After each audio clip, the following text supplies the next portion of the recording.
Hi, and welcome to another episode of Rell and Good on the Crawford Podcasting Network with my man, number 40 out of Riviera Beach, Florida. He's Richard Rellford, two-time Big Ten champion, Mr. Positive, almost too Mr. Positive. I can't get him to say anything negative about the Michigan Wolverines, but I am going to get him to say something negative about that defense, and we'll get into that in a little bit. But I want to welcome our guest. When I was in school, out of Ferndale, Michigan, Tommy Staton, number 23. Oh, man. Man, the guy can't. I tell you what, Rich, history lesson right off the bat, okay? Off the bat. So you're going to have to hear this out. Tommy Staton, when he was a freshman, it was in the NCAA tournament down in Wichita, or yes. Yeah, we were playing down Denton, Texas. And Michigan was struggling. They were down 10, and Phil Hubbard, fouled out, and it was just bad. It was a bad scene. And they brought this freshman in named Tommy Staton, and then Hobbs fouls out, and then they bring this big white guy with an afro, Tom Bergen. Like Bergen's coming in. Oh God, we're gonna get beat. This is second half, by the way. This is second half. Down 10, and they came back. Ricky Green hits a shot, and they win by 74-73. And they move on, and they go to the title game at the Spectrum and Philly. Can I tell you the backstory on that? Yeah, please do, Tommy. I set you up with the backstory. This is so unbelievable because this is like the beginning of the legend, right? Yes. So we're sitting there. I'm sitting there with Dave Baxter. We're down and we're grimacing at each other like, what are we gonna do, man? Come on, I wish they do something, right? And all of a sudden, Bax hits me with an elbow and says, Tommy, coach wants you. And I said, and so I look up. He says, no, coach wants you. And I grab a towel and, I said, what, do they need what? Because Breeder and his towels, right? Right. Towel, I'm at the end of the bench, right? He says, no, he wants you to go in. Get down here. So I rip off my pants, run down there. I almost forget to take my stuff off, right? He says, get in there. So I go in. And first time down the court, mind you, we're down 10 or 11 with them, right? To a great Wichita State team. Yeah. And so Ricky brings the ball up. He'd been pressured all night. He throws me, I pop out. He throws me the ball at the forward spot. I look around, I throw it back to him. All right. Hey, he throws it back to me. Wow. Rell. I took one dribble and fired it up from the hash mark. Now, that's what I'm talking about, baby. And fired it up from the hash. Of course, I went to follow it just in case. Right. and I hear Orr screaming in the background, no! All nets. In fact, that's what I'm talking about, baby. But no, the best part. So I throw it out to the Wichita State because they're taking it out of bounds, out of the net. I throw it to him, right? And I do the old fake-a-rooney. I fake the turn and come back and get the steal and put it in. I remember that. All of a sudden, we're down 6 and on the way. hey, Tommy, you remember they had a guy named Cheese Johnson. I'll never forget. I went to 5-star camp with Cheese. Cheese, this guy was lighting up the Wolverines, man. It was nasty. It was nasty. Freshman. Cheese was a freshman that year, and they had the big fella. I forget his name. Oh man, that was crazy. Yo, I love it because I remember when Ricky Green played. Yes. And how tough Ricky was. And my rookie season, my first NBA game was against the Utah Jazz.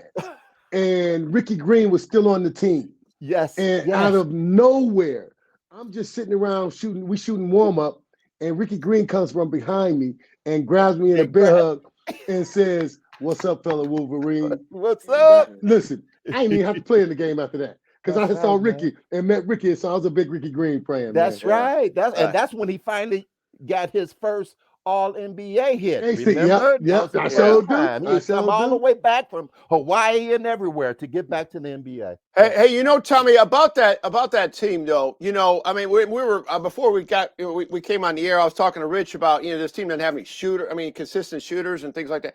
That team that you were on your freshman year, I mean, there wasn't really a gunner. I mean, Steve Grody wasn't exactly lighted up. I mean, Wayman Britt wasn't. You're forgetting. Who was the guy? Why were we so great? Because we were 10 deep. You know who the runners were?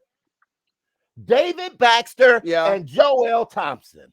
Oh, Joel would hit. Yeah, That's Joel would hit from the right. David outside. Baxter Yeah. and Joel Thompson. Yeah. One of the reasons we lost to Cornbread Maxwell and them, remember the next year? Yeah. Because we played U of D, right? The big game that next year when we were number 1. Dick Vitale, coach. Dick Vitale. And Dave and Joel go down with high ankle sprains. And what did UNC Cornbread and them play? Yeah, they played that zone that Michigan State stole from them the next year. They played that zone, and our shooters were gone, and we ended up losing the close. Yeah, Lou Massey was on that team. That was a heart wrenching because that you were all set to go to the Final Four in Atlanta. No question. It was like an automatic. Next game. Like load the car. Yes, let's go. Yes, sir. Wow. It didn't happen. But I'm gonna tell you. Tell me about that team, and then we're gonna get back into some more. We got a lot of stuff to cover here, by the way. Sometimes it takes to sneak by that first game in the NC2A tournament. And you're right. There was only a round of 32, young man, Richard Rellford. This wasn't the era of you and 64 teams. Oh, this was 32 teams. They were already in like the second round, and then they beat Notre Dame, and they beat Missouri, and they're in their Final Four to beat Rutgers, and then they lost Indiana in the title game. Yeah. But it only took 5 games to win it all. But it's like if you sneak by the first one, then you get cooking, and that's when that was an upset, Tommy, that you avoided against Wichita State, and then you're off to the races. Well, don't forget that Notre Dame game. Oh, that true. Notre Dame game was with the great Adrian Dantley and Bill Lampier and all those guys, right? And Adrian was averaging 30, man. Yeah. He had already put 25 on Wayman, right? Yeah. And had got him in foul trouble. And guess who had to come in and guard him? Tommy Staton. Little skinny kid, right? And I shut him down to 4 points, man. That's what I'm talking about. That's what I'm talking about, baby. And then got the winning steal off that same. I'm not coming. Oh, thank you. Yeah. That's right. You were Wayman's. You became the Knicks Wayman Brick, basically, Tommy. Wayman for a year. Yeah. Oh, You were the defensive standout. Rich. Back to and two-time Big Ten champion, Tommy. That Richard Rellford's team was. Those teams in '85 and '86, number 1 in the country. And Rich, we've talked about this before. Yes. Getting out of the first weekend, hard. It's hard. Very hard. Very hard. And you got knocked off by Villanova your junior year. They won on the one with Ed Pickney. They won it, right? They won the whole damn thing. They won the whole thing. And then the next year you got knocked off by Tommy's ex-head coach Johnny Orr, who was coaching Iowa State. Iowa State with Jeff Hornacek and Jeff Greer.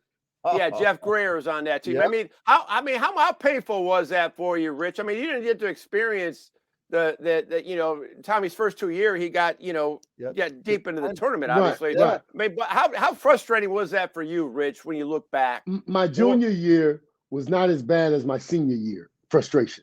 Yeah. My junior year, when you lose, I got another year to come back and try to do this. Yeah. And when we lose my senior year, now that was a back breaker. Because you're done. we knew we were done, and we knew that it was the last game of our Michigan basketball career. And all of us knew that we would not have another chance. But what we had on the horizon was the league, was getting drafted and going to the NBA. That was the only thing we had to look forward to. So we miss it. That's why I love when you get these guys like Tommy on, because I get to remember and think about all the things they did. Because one of my biggest things is, the reason that we get to do what we do is because of guys like Tommy. Thank you, man. That's why we get to do what we do. And so I used to tease people. I said, I help recruit the 5-5. Come on, man. Right. But but Tommy, you know what? And the funny thing is, Tommy, is we laugh because when we came in as a group of 5, we thought that we were unbeatable. Right. We thought we were unbeatable until, I laugh because when I talk to Juwan Howard now. Yeah. They were supposed to win it all, just like when we got in. Yeah. And when you don't win it, it lets you. It hurts you. But what brings you back in reality is when you come back to Michigan, like right now. Yeah. They love you and they treat Yes, you as sir. if you still play there. That's one Yes, of the things I sir. love about the U, man. That's right. I love lining up at half court. Hey, Yes. championship. There you go, baby. But watch There you this, go. Rell. Watch this. My freshman year, we go to the big show to the finals. Lose, of course, to the last undefeated team Yeah. 3 times. Indiana. But watch this. Next year, we're number 1. Get upset, right? Okay. We think we're gonna go back, like Rell says. We think we're gonna go back the next 2 years, no problem, right? Yeah. And Phil gets hurt. Yeah, ripped his knee. Yep. Hey, and people don't know how bad that was. It was a horrible he tried to injury. come back his junior year, and Yeah. then barely came back his senior year. Yeah. He had what's the big tight end whose son kind of was the tight end, but the big tight end that set the records that got hurt. Anyway, they called it the spaghetti injury. When he fell on his knee, when I think it was the big kid that played center for the Lakers, when he fell on his knee that summer, it tore everything to spaghetti. What? I was with him all summer trying to help him rehab and everything. Yeah. When I went to his retirement at Cleveland, Mhm. they said the doctors still don't know how Phil, one of the greatest college players ever, played in the NBA. He drug his leg around for 10 years and still averaged a double-double. No, he did. And because they didn't have the medical technology that they do right now. You know, Tommy, you know, when I think about you know, because that was, you know, my senior year at Michigan, it was you know, no NC2A tournament, no NIT. I mean, the NIT was hard to get in back then. But I'm going to tell you something. In the Big Ten. But I'm going to tell you, there was one game, though, that I'll never forget. I mean, you know, and I'm from East Lansing, so the Michigan State game is personal to me. Was when, you know, when you're junior year, Irvin Johnson comes in at Michigan State, okay? And so there's Jennison Fieldhouse, it's like a coronation time. They think they're going to roll Michigan. You know, Hubbs is not playing. You know, Joel Thompson is playing center. Right. And Michigan, with Mark Lozier, hits a buzzer beater. They beat him. I remember that game vividly. And then your senior year, Tommy, which we were 1-1 against them again. Yeah. You beat him 49-48. And were you checking Irvin in that game? All the time. Tommy was checking Irvin Magic Johnson. Mars. Yeah. Won that game. They rolled you back up and they rolled you pretty bad up in East Lansing. But I mean, you did pretty good against Michigan State. And because of that, even in your senior year, hey, you still did a nice job. Yeah, we did. We did. Well, actually, we were 4th or 5th in the Big Ten both years. Yeah. It doesn't matter, though, back then. Well, thank you. You only took 3 or 4. No, my junior year or my senior year, the top 3 teams, Purdue, Iowa, and State, tied. And then Indiana was 1 game behind them. We were 1 game behind Indiana. Wow. And they only took 14. One is go. Yeah. Oh, they took Michigan State and Iowa in '79. Iowa got beat in the first round. Michigan State won it all. It was a different picture back then. We're talking about all these Big Ten teams. How many Big Ten teams are going to get in? It was a different era back then, Rich. Man. I mean, and now they're putting in 7-8 teams. 7-8. Yeah. No kidding. Okay, before we're going to hit some more history on it, but I want to go back to the last line. Let's get this out of the way. Okay. As ecstatic as I was being at Chrysler Center, and Rich, you and I were texting about this on Tuesday night. High energy. They blow out Michigan State. You know, all right, man, they're on a roll. All right. But is it 3 games in 5 days? I'll start with you, Rich. Your contention is Michigan had no legs, and that was the cause. Are you sticking with that theory? I am, but I'm also sticking with your young boys. You're 18, 19 years old. And my thing is, I get getting tired, but I don't get fighting real hard for it. Yeah. Because you have to have, like you said earlier, they brought in Tommy and changed everything when they were playing. Well, see, we brought in guys last night and it didn't change anything. Yeah, no, and Frankie Collins did not help. It didn't change anything. And so what I believe in is, I think that they'll sit down with Coach Martelli and they'll look at this and they'll see, because I'm a big believer when we always start games slow. I don't get that. Yeah. We start the game slow all the time.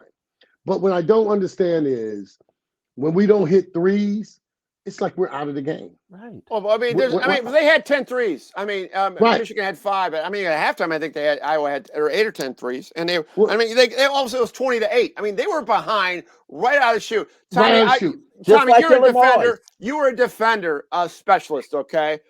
So I want you to. I know you got the maize and blue and all that, the ex-player and all that stuff. But I want you to be as fully critical as you can possibly be about Michigan's lack of defense in that first half last night. I have to somewhat go with Rell on a lack of passion on that end. I think they really thought that offensively, because of what they did against State, which was run everything through Hunter, and it opened everything up. Right. I thought they felt that was going to be enough against Iowa, being not as big a team as Michigan State physical. But it didn't happen because they didn't run the guys off the shooting spots with the same passion, in fact, that they did against Michigan State. If you remember first half of Michigan State, those guys couldn't get open look for nothing, man. That's right. You know, that's right. So man, you got to. It's hard though when you play in Illinois, who just totally decimated you in the first half. One boy putting up 23. I know. Yes. Jumpers. Yes. And Rellford and I were laughing. And I said we're a little biased. I was talking to Johnny Johnson. I says we're a little biased, but yeah, Michigan needs some big guards, man. You need some big guys. That's right. But quiet as it's kept, I really think that our young man, our big 6'8" kid, is going to develop into that kind of guard. Maybe not stroking the three right in your face all the time, but I think he really is better as a 2 or a point guard eventually because of his ball handling skills and IQ. He needs to get some hops though, but you got to have some athleticism from your guards in order to guard athletic guards. Thank you, Tommy. Thank you, Tommy. You gotta have it. And nothing against our guards, but we know that Eli wasn't our athletic guard last year. We know that Devontae is not an athletic guard, even though he's a good small guy, right? But so who you gonna go to? That's why you just mentioned our kid off the bench. He didn't do much because he's got to have passion and speed and legs in order to do what he do. There you go, baby. Right? But it's coming. But this is what, game 30, game 27? That's when it always starts hitting. Problem, Rich, right now. Here's what Michigan's paying the price for: screwing up, playing like they played, like at Central Florida. I mean, those are the games that are killing you right now. I mean, Michigan State right now, in my opinion, is not as good as Michigan, but they did their homework in the first half. They won up at Wisconsin. Yes. And they beat UConn. Okay. Michigan didn't have any of that stuff. And now they have to make up for lost time. Rutgers. And they're scrambling, they're running out of time. And they got to win in Columbus. They got to. Yes, we do. We do. Hey, who just popped Michigan State. Just beat them good though. Beat them good. Yeah, Rich. I mean, who are your shooters on your team? 85, 86. I mean, were you a shooter? I'm trying to think. I shot, but I didn't shoot as much as Antoine. And then we had guard Thompson on the bench. Guard Thompson. Guard was a good 3-point shooter. But you know what? I think what we did is we outworked everybody. Because when you don't have a lot of shooters, you outwork everybody. Because I was just telling my boy last night, I said that we were watching the NBA game and we were watching Steph Curry. And I said, remember the bad boy days with Benny Johnson and those guys? Yeah. Steph would have never, ever shot 40 on Benny. That's because true. he's going to get broke up. He's going to get broke. Right. And so my thing is, that's what we did. What me, Butch, and Roy tried to do was just out physical everybody else. Because if we did that, Antoine and Gary were going to take care of the backcourt. Yes, sir. And that's how we played it. But Tommy, you had Steve Grody those first 2 years. And he was like a football player. He was like Rich, a football player on the hardwood. Okay. I actually backed him up too. Well, I mean, what was Grody like as far as in your grill? If you weren't defended, he'd get in your face? Always, man. He'd be all over the place. He was a true captain. I didn't agree with everything that he did all the time. He was a true footballer, but his heart was always there. He never was going to back down. But you have to remember, we didn't have the 3-point line. Yeah. Right. Yet. That's true. Right. Watch this. and we still averaged 85 a game. And that's a lot. Okay, And So that's you a lot. know what we were doing. Right. Johnny Orr liked to push We had the to push ball. it, baby. Y'all, Johnny pushed it. Johnny we pushed it. it. You know, we pushed it. But you had like Johnny Robinson. You had these bangers. Yes. You were grinding. Yes. Like Rich and Butch. Grinding it inside, maybe dunking it. You didn't That's have the right. strokers like the basketball's changed a lot with the three. Tremendous. And, Well, the ball everything. rotation, I thought Iowa rotated the ball incredibly well in that first half. Man, Well, hey, isn't that the Warriors' secret? Yeah. Yep, The way they that's the move Warriors' ball, secret. I secret. can't say that I love the game now, but it's like playing keep away, man. That's right. That's right, Tommy. Keep away That's until I right. got a shot. You know. That's exactly right. I agree with you on that one because the game has totally changed now. Totally changed. You know what I'm saying? We didn't have 3-pointers when I was in school there either. You know what I mean? And I Not till always you think left. about and not till I left. Because if we had 3 then, Scott Skiles would have had 50 on us. He would have had 60 on it. Right, because Scott was playing really well. But I think what we did is we accommodated each other. We all did.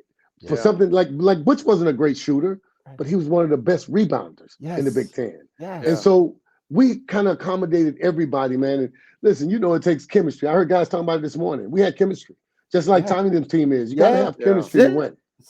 Well, hey, Tommy, I got to ask you about this team. Man, you've been following all these Michigan teams since you graduated. I mean, isn't this the strangest freaking team you've ever seen? It is. I mean, I can't figure this team out. Well, you knew it was going to be strange, right, Rell? When you when you lose 5 NBA quality kids, number one, 2 of them are your guts and glue, right? Playing it, right? Yeah. And then bring in a great young talent, but it's going to take you a half a season just for them to learn how to play, and another 2 or 3 10 games to learn how to play together. There you go, Tommy. They didn't even know how to go through the center, man. He'd be down there on the dive looking for it.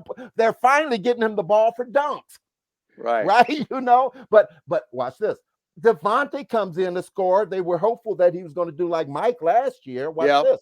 It took him 15 games to get to that point. Yeah. Right? Now he looks like a friggin' guard, right? He looks like Tommy, a point guard, even though he gets snatched now and then. But he looks like a guard that is worth his salt, man, that you're not scared that he's got the ball. This is great. Yeah. hey, Tommy, I want to go a little nostalgic on you before we wrap up. I mean, and Rich can relate to this because Rich's head coach was your assistant coach, as in Bill Frieder. So who recruited you and City Alan Hardy? Who did most of the recruiting in the Detroit area, whether it be in the PSL or in the suburban area like you? Was it Frieder or Mike Boyd or who else? Frieder was elevated to the top of the top assistant the year that I was coming in after he brought Wayman and those guys in, right? Okay. But there was a guy named Bird Carter. Oh, Richard Bird Carter. Yes. Hey, Rich, he was Tommy and Wayman before us. Yeah, he was. Wow. Right. He Bird Carter, 35-inch vertical, the whole thing. Right. Anyway, so Bird was the head assistant. He was recruiting the PSL. Okay. He actually was who brought almost brought a couple guys in. Brought Allen in, City Al in. City Al. Right? Yeah, he came in with them. And then Jim Boyce came. Oh, Jim Boyce, I'm thinking of. He came in with Allen from Northwestern. Right? Yes. He came in with Allen. But the reason there was a space was because when they elevated Frieder, they put him over Bird, who had been there about 10 years. Yeah. So Bird actually said, hey, this isn't right. And they actually gave him a pretty much lifetime appointment over at the Alumni Center. Oh, yeah.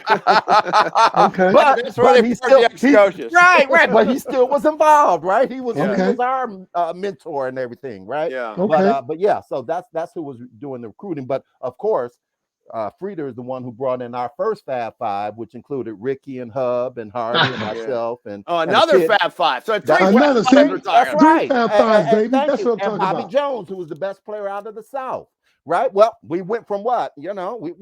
Came in, went to the finals, Hey, Rich, who was your lead recruiter, Rich? Was it Freeds? No, Mike Boyd. Oh, it was Mike Boyd. Mike Boyd. Boyd, man. Mike Boyd. Me and Mike Boyd talk to this day. We talk. Yes. And Mike lived at my house, man, in Florida.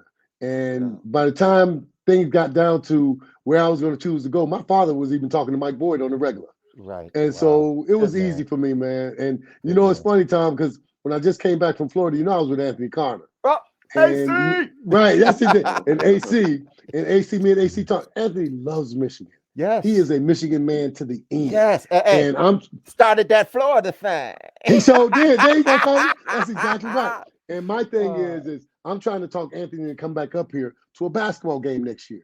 Because I told him he has no idea how the people love him here. Love it. You know what I'm saying? And I told Anthony, I said, in the history of the school, it's only been three-time All-Americans.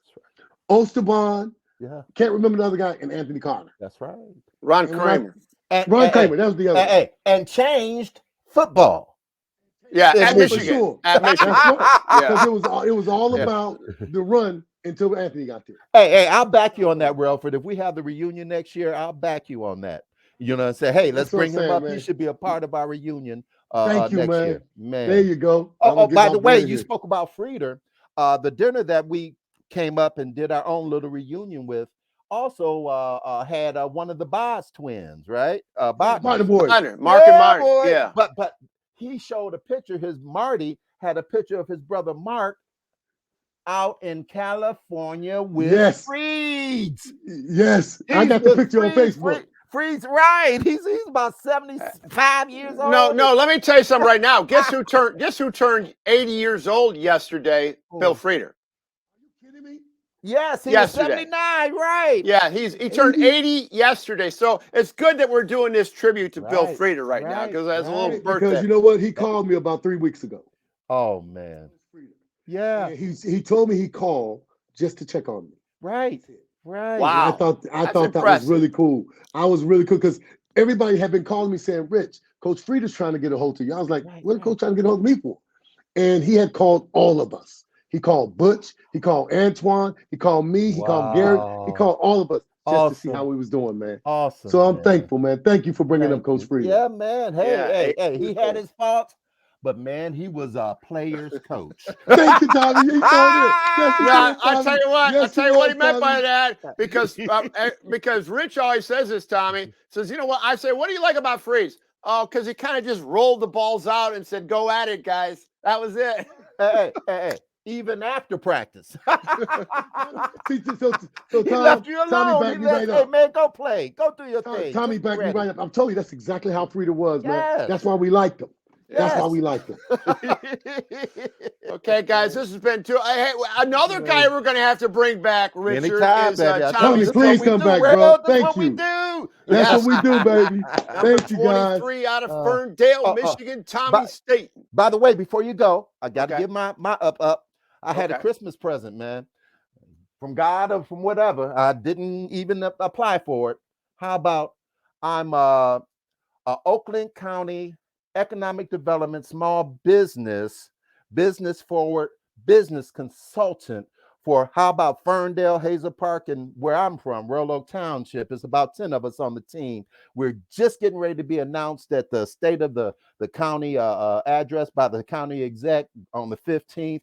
We're rolling out to bring the money back to the people, baby. Hey, baby, man, legacy work, Rell. Great job. Congratulations, because you know what? Those are the things I like to hear, bro. And that's what Michigan grads do. They're smart people, right? They're smart, they're intelligent. That's exactly right, baby. That's why we go there. All right, guys. Until next time, hey, great job, Tommy Staton. We'll have you again soon. Rich, we'll see you next week. All Rell and Good, Crawford Podcasting Network. Be good and go blue. Go blue. Baby.